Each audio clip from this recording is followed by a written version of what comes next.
Istorya sa mga liyam kay Tio Jello.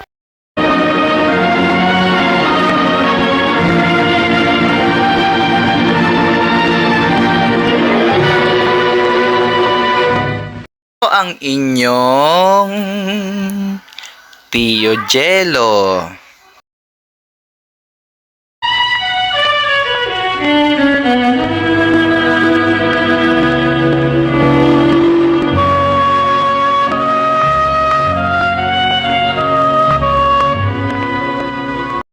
Musta mga kababayan, munting paalala, ang content na ito ay hindi kinopya sa original nitong pinagmulan, kundi music background lang ang kinopya upang balikan ang alaala ng Best Award na si Tia Deli. Ako po ay tagabasa lang ng liham ng mga manunulat upang gawing content sa social media.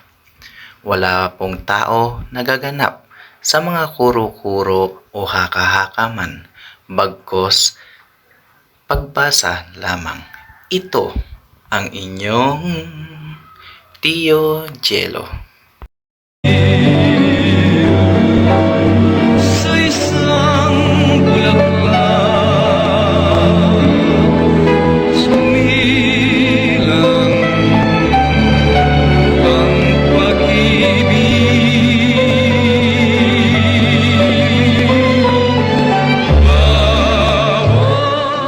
Ito ang inyong Tio Jello.